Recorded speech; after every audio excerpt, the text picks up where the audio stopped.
Gill Asia കപ്പിനുള്ള Indian ടീമിലേക്ക് തിരികെ എത്തുമോ? ഇതിനെ സംബന്ധിച്ച് നിരവധി റൂമറുകളൊക്കെ കറങ്ങി നടക്കുന്നുണ്ട്. അക്ഷർ പട്ടേൽ അല്ലെങ്കിൽ ഗിൽ ഇവരിൽ ഒരാൾ വൈസ് ക്യാപ്റ്റൻ ആകുമെന്നാണ് കരുതപ്പെടുന്നത്. ഇവിടെ ഗില്ലിന്റെ മാത്രമല്ല, ഇപ്പോൾ ഒരു ടീം തിരഞ്ഞെടുക്കുമ്പോൾ, T20 ടീം തിരഞ്ഞെടുക്കുമ്പോൾ കുറച്ച് കാര്യങ്ങൾ BCCIക്ക് കുറച്ച് പ്രശ്നങ്ങളുണ്ട്. അതായത് നിരവധി കൺഫ്യൂഷൻസ്, അതായത് സ്ട്രെയിറ്റ് ഫോർവേഡ് ചോയ്സസിൽ തന്നെ ആ ഒരു ഇന്ത്യയുടെ, ഇപ്പം നമുക്കറിയാം T20യിൽ ഒരേ സമയം തന്നെ 2 ടീമിനെ ഇറക്കാനുള്ള ഒരു കരുത്ത് ഇന്ത്യക്ക് ഉണ്ട്. അതുകൊണ്ട് തന്നെ ഒന്നും സ്ട്രെയിറ്റ് ഫോർവേഡ് ചോയ്സ് ആയിരിക്കില്ല. ഇനിയിപ്പോൾ ഗില്ലിന്റെ കാര്യം പറഞ്ഞു കഴിഞ്ഞാൽ നമുക്ക് T20യിൽ നിലവിലൊരു സെറ്റിൽഡ് കോറാണുള്ളത്. ഇപ്പോൾ ഓപ്പണിംഗിൽ അഭിഷേക് ശർമ്മ, സഞ്ജു സാംസൺ, അത് കഴിഞ്ഞ് നമ്പർ 3 തിലക് വർമ്മ, 4 സൂര്യകുമാർ യാദവ്, ഇങ്ങനെ പിന്നീട് ഹാർദിക് പാണ്ഡ്യയുണ്ട്, റിങ്കു സിംഗ് ഉണ്ട്. ഇങ്ങനെയാണ് നമ്മുടെ ഒരു ടീം പോകുന്നത്. ഇവിടെ ഗില്ലിനെ വൈസ് ക്യാപ്റ്റൻ ആക്കിയാലുള്ള പ്രശ്നം എന്ന് പറഞ്ഞു കഴിഞ്ഞാൽ ഗില്ലിനെ വൈസ് ക്യാപ്റ്റൻ ആക്കിയാൽ കളിപ്പിക്കേണ്ടി വരും. അങ്ങനെ വരുമ്പോൾ ആരുടെ സ്പോട്ടിൽ? അപ്പോൾ ഗില്ല് അറിയാലോ, അപ്പോൾ ഗില്ലിനെ കളിപ്പിക്കുകയാണെങ്കിൽ ഓപ്പണിംഗ് സ്പോട്ടിൽ തന്നെ കളിപ്പിക്കണം. അങ്ങനെയാണെങ്കിൽ അഭിഷേക് ശർമ്മ അതുപോലെ തന്നെ സഞ്ജു സാംസൺ ഇവരിൽ ഒരാളുടെ പ്ലേസിലായിരിക്കും കളിപ്പിക്കേണ്ടി വരിക.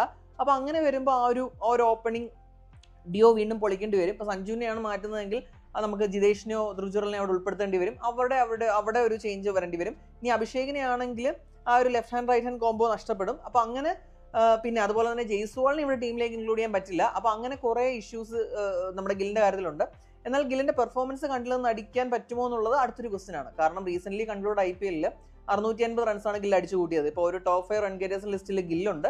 അതുപോലെ തന്നെ പിന്നെ ഇതുമായിട്ട് ഡയറക്റ്റ് ബന്ധമില്ലെങ്കിൽ പോലും നമ്മുടെ ടെസ്റ്റ് സീരീസിലും നല്ല ഫോമിലാണ്. അപ്പോൾ ഒരു ഓൾ ഫോർമാറ്റ് ലീഡർ എന്നുള്ള രീതിയിലാണ് ചിലപ്പോൾ ഒരു പക്ഷേ BCCI ഗില്ലിനെ കണ്ടിരിക്കുന്നത്. അങ്ങനെ വന്നാൽ ഗില്ലിനെ ഇൻക്ലൂഡ് ചെയ്യാനും മതി.